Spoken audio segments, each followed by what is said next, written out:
Michael Jackson's first solo audition lasted exactly 4 minutes before they stopped him and said, "That's enough." But what happened in the parking lot afterward created a legend that would change music history forever. It was March 15th, 1977, and 19-year-old Michael Jackson was sitting in his mother's powder blue Cadillac in the parking lot of Motown Studios in Detroit, Michigan. His hands were shaking so badly he could barely hold the steering wheel. He'd been sitting there for 45 minutes, trying to build up the courage to walk through that door. The irony wasn't lost on him. This was the same building where, 8 years earlier, 5-year-old Michael Jackson had auditioned with his brothers and launched the Jackson 5. That day he'd walked in fearless, just a kid who loved to sing. Today he was terrified.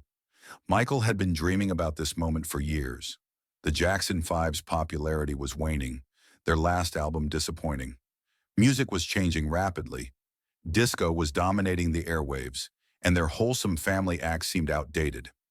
Michael knew that Motown executives were questioning whether the Jackson 5 still had a future. The pressure from his family was crushing. His father, Joe Jackson, had cornered him that morning in their Encino kitchen. "You better not embarrass this family," Joe had said, his voice carrying that familiar edge. "Motown is giving you this audition as a favor. Don't blow it." But it was more than family pressure. Michael felt the weight of cultural expectation. The Jackson 5 had broken racial barriers, becoming the first black teen act to achieve massive crossover success. His individual success or failure would reflect on more than just himself. He'd spent 6 months preparing for this moment. In his bedroom, Michael had been writing songs, experimenting with sounds that went far beyond the Motown formula. He'd been influenced by everything from James Brown's funk to Led Zeppelin's rock, creating something that didn't fit any category, and that terrified him. The cassette tape on his passenger seat contained 3 original songs. The centerpiece was "Don't Stop Till You Get Enough," a track that had come to him in a dream. He'd woken up at 3 a.m. with the melody fully formed, rushing to his piano before it disappeared. The song was unlike anything the Jackson 5 had recorded. Sensual, sophisticated, with complex rhythms that made his body move in revolutionary ways.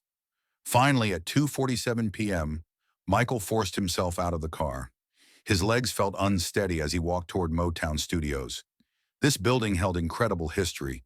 Stevie Wonder, Diana Ross, Marvin Gaye had all created magic here. Now Michael hoped to add his own chapter. The receptionist looked up as he entered. "Michael Jackson! Are your brothers coming for a session?" "No," Michael said, his voice barely audible. "I'm here to see Miss DePass." "I have an appointment." Suzanne DePass emerged moments later. As Barry Gordy's creative assistant and one of the most powerful women in music, she discovered the Jackson 5 years earlier. When she saw him that day, she barely recognized the person before her. "Michael?" Suzanne's voice carried genuine surprise. "My God, you've grown up." At 19, Michael had transformed completely. Nearly 6 feet tall, lean but strong, his face had lost its childlike roundness, revealing sharp cheekbones and elegant bone structure. Most striking were his eyes. They held an intensity that hadn't been there during his Jackson 5 days. "Miss DePass," Michael said, extending his hand formally. "Thank you for seeing me." "What can I do for you, Michael?" Michael took a deep breath. "I'd like to audition for a solo recording contract." Suzanne's expression remained neutral, but Michael could see her calculating the implications. "Michael, you're already signed to Motown with your brothers." "I know, ma'am. But I want to do something different. I've been writing songs, working on new material. I think I found my own voice." Suzanne studied him carefully. She'd heard this speech from dozens of artists over the years, most delusional about their talents. But this was Michael Jackson, and she'd learned never to underestimate him. "What kind of material?" "It's hard to explain," Michael said, the only sign of nervousness, his shifting weight. "It's soul, but it's rock. It's disco, but it's not. It's something that doesn't exist yet." Suzanne was intrigued. She'd always sensed Michael was special, even within the exceptional Jackson 5. There was something in his voice, his movement, his charisma that set him apart. "Barry's working with Diana in Studio A," she said finally, "but I can put you in Studio B for a test recording." "Are you prepared?" Michael's heart raced. Yes, ma'am. I brought original material. Original? Suzanne's interest peaked. The Jackson Five had always performed other people's songs. Michael writing his own was significant. She led him down the familiar hallway, lined with gold records and photos of Motown legends. But walking that hall felt different now. He wasn't the Jackson Five's kid anymore. He was Michael Jackson, individual artist, trying to carve his own place among these greats. Studio B was smaller than where the Jackson Five usually worked, but equipped with state-of-the-art recording equipment. Michael set up his cassette player, hands trembling as he adjusted volume levels. "What are you performing?" Suzanne asked, settling behind the control board. "A song I wrote called Don't Stop Till You Get Enough," Michael said. "It's about when music takes over your soul completely, when nothing else matters except rhythm and melody." Suzanne adjusted recording levels. "Whenever you're ready." Michael closed his eyes and pressed play. The backing track filled the studio, complex rhythms combining funk guitar, synthesized bass, and percussion that pulsed with its own heartbeat. When Michael opened his mouth, the voice that emerged was nothing like the Jackson Five sound. Gone was the high, sweet tone that made I Want You Back a hit. This was deeper, more complex, still recognizably Michael's voice, but carrying hints of sensuality and emotional depth that hadn't existed during childhood. But when Michael started moving, Suzanne really took notice. As music possessed him, his body flowed like liquid. He spun with perfect control, slid backward, defying physics, created foot rhythms that perfectly complemented the music. These weren't choreographed Jackson Five moves. This was something entirely new, emerging from deep within his soul.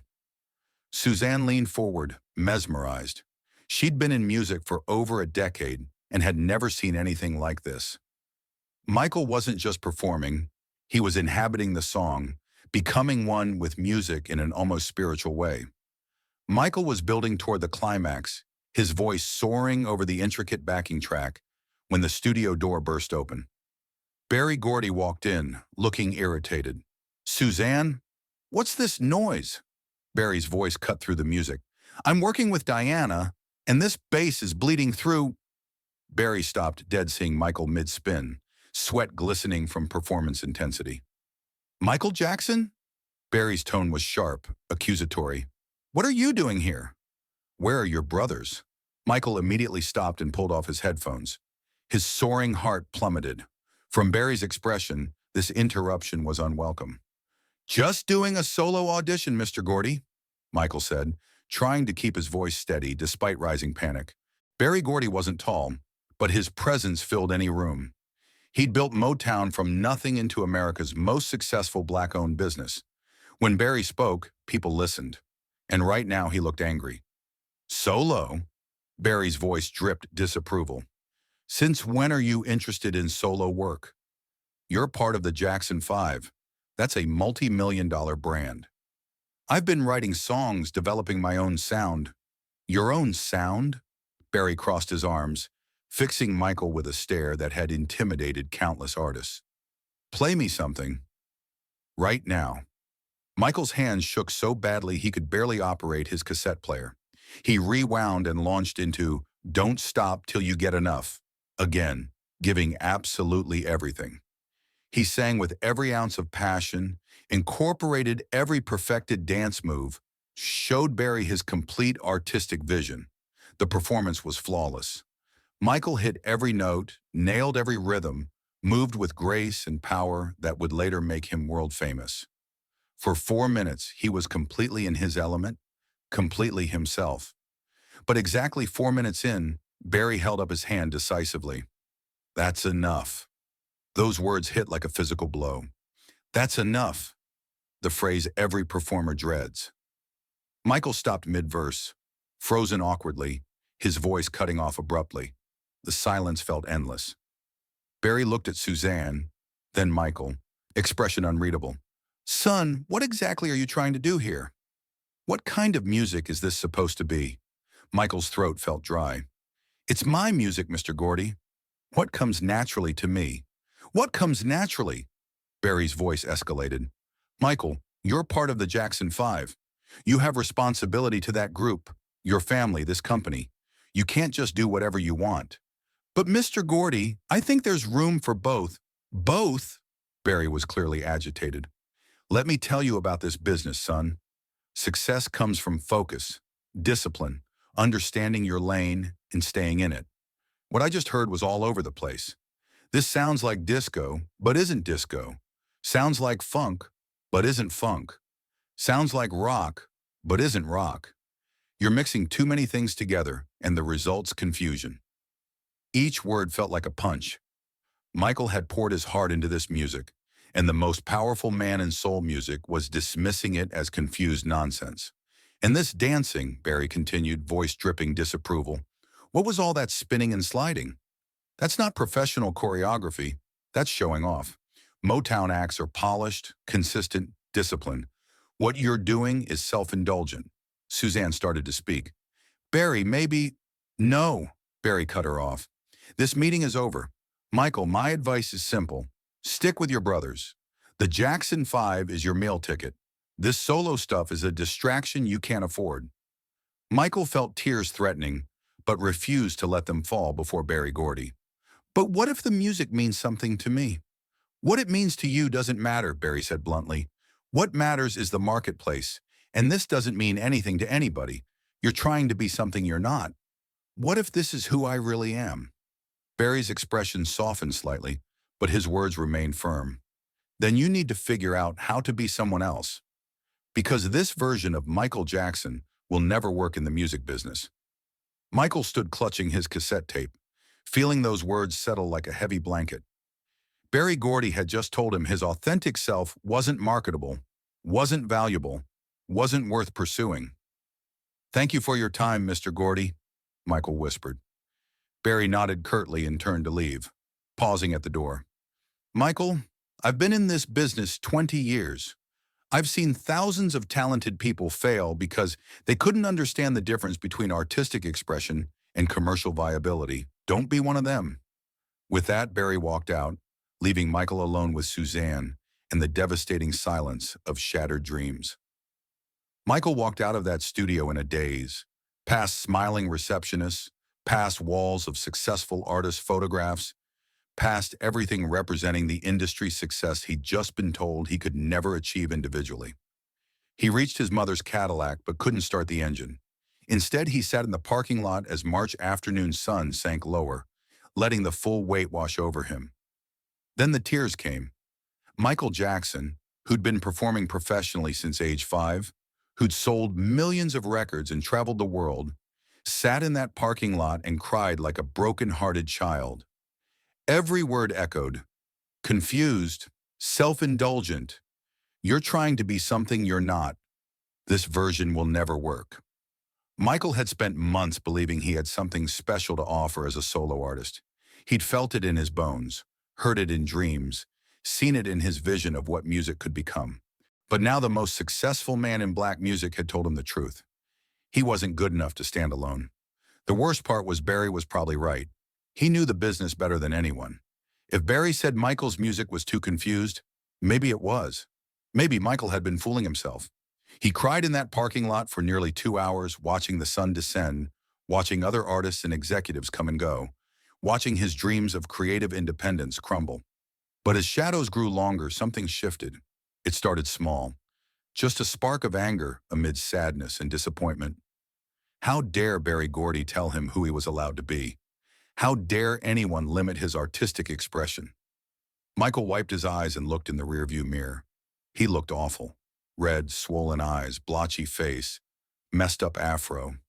But underneath all that pain, he saw something else. He saw every person who'd ever believed in him. His mother, Catherine, who'd encouraged his creativity. Diana Ross, who'd said he was special. Quincy Jones, who'd worked with him on The Wiz and said Michael had something indefinable that couldn't be taught. And slowly, Michael got angry, not just frustrated, genuinely, righteously angry. Barry had said his music was confusing. Well, maybe the world needed confusion. Maybe the problem wasn't that Michael's music didn't fit existing categories. Maybe the categories were too narrow. Barry said his dancing was undisciplined. Well, maybe discipline wasn't everything. Maybe spontaneity and creativity mattered more than following predetermined formulas. Barry said he was trying to be something he wasn't. But what if he was trying to be exactly who he was, and Barry just wasn't ready to see it? Michael started the car and drove home to Encino, his mind racing. Instead of accepting Barry's verdict as final, what if he used it as motivation? What if this rejection became fuel to prove everyone wrong? Walking through his family's front door, he found Catherine in the kitchen. She took one look and knew something significant had happened. "Baby, what's wrong?" "I auditioned for a solo deal at Motown today," Michael said steadily despite his emotional storm. "Barry Gordy told me to stick with the Jackson 5. Said my music was confusing and undisciplined. Said I was trying to be something I'm not." Catherine set down her spoon and pulled her son into a tight embrace. At 19, Michael towered over his petite mother, but in that moment he felt like a child seeking comfort from the one person who'd always believed unconditionally. "That man doesn't see what I see," Catherine said firmly. "But Mama, he's Barry Gordy. He created Motown. If he says I'm not ready, Michael Joseph Jackson." Catherine's voice took on the stern tone she used when her children needed to really listen. She grabbed his face, forcing him to look directly into her eyes. "That man told you that you don't fit into the box he's comfortable with. That's his limitation, not yours." Michael tried to pull away, frustration bubbling over. "But what if everyone thinks my music is weird? What if Barry's right and I'm just confusing people?" "Baby, let me tell you about confusion," Catherine said, leading him to the kitchen table. "When people first heard jazz, they said it was confusing. When they first heard rock and roll, they said it was confusing. When they first heard Stevie Wonder playing synthesizers, they said it was confusing. You know what all those things have in common?" Michael shook his head. "They changed the world because they were confusing. They made people think differently, feel differently, hear music in new ways." Confusion isn't always bad, Michael. Sometimes confusion is just the sound of progress. "But what if I fail?" Catherine was quiet, choosing words carefully. "Baby, you want to know what real failure looks like? Real failure is never trying. Real failure is letting other people's fear stop you from becoming who you're meant to be." That evening, Michael took out a composition notebook. On the first page, he carefully wrote Barry Gordy's exact words. "Confusing, self-indulgent. You're trying to be something you're not. This version of Michael Jackson will never work. Stick with your brothers." Then underneath those crushing words, Michael wrote his own response. "I'll show you what different can do." Over the following months, Michael threw himself into music with renewed passion. He continued with the Jackson 5, fulfilling obligations. But every spare moment was devoted to developing his solo sound. He wrote songs, experimented with production techniques, and practiced the revolutionary dance moves emerging from deep within his creative consciousness. In late 1977, Michael got a call that would change everything. Quincy Jones, the legendary producer, was looking for someone to play the Scarecrow in The Wiz, a modernized, all-black Wizard of Oz. They needed a young performer who could sing, dance, and act. Michael auditioned and got it immediately. Working on The Wiz exposed him to artistic sophistication he'd never experienced. Quincy became a mentor, encouraging Michael's experimental instincts and helping him understand that being different wasn't weakness. It was his greatest strength. During filming, Quincy heard Michael's original compositions, including Don't Stop Till You Get Enough, the same song Barry had dismissed as confusing. Quincy's reaction was completely different. "This is genius," Quincy told Michael. "This is the future of pop music." When The Wiz wrapped, Quincy made an incredible offer. He wanted to produce Michael's first solo album for Epic Records. It was exactly the opportunity Michael had dreamed of since that devastating Motown day. Off the Wall was released in August 1979.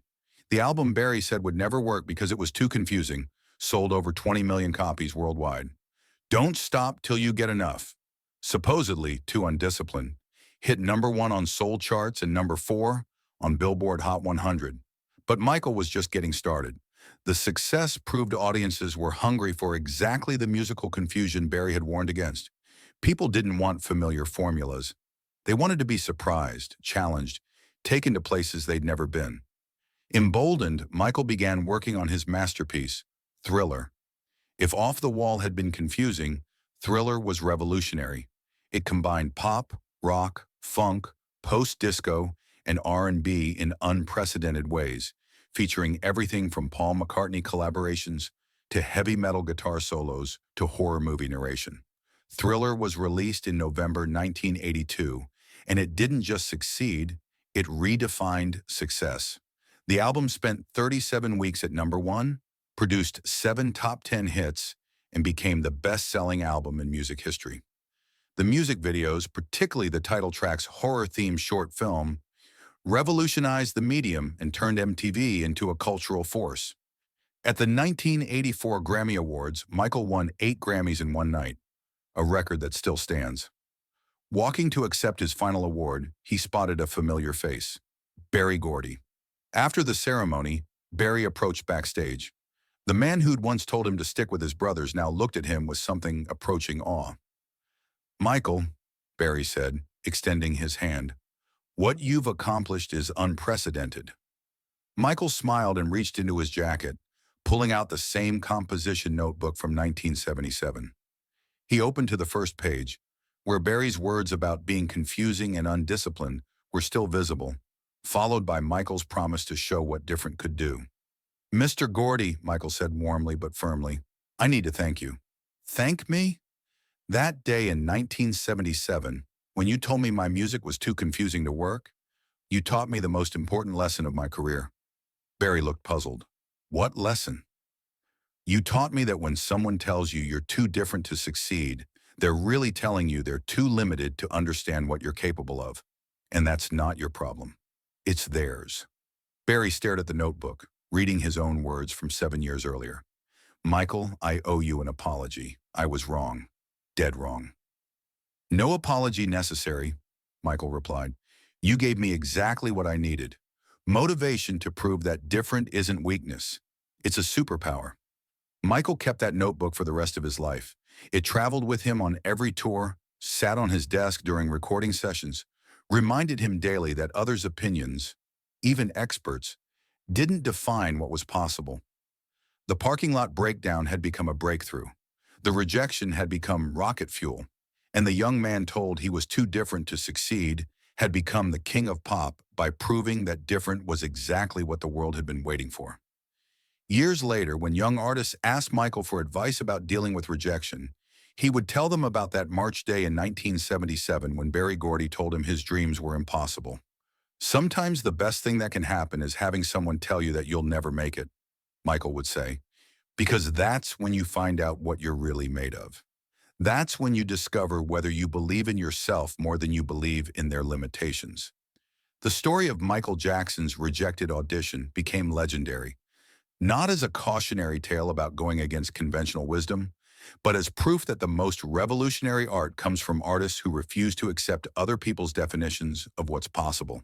And every time a young artist felt like giving up after being told they were too different, too weird, too confusing to succeed, they could remember the story of the 19-year-old who cried in a parking lot for 2 hours, then got up and changed music history forever.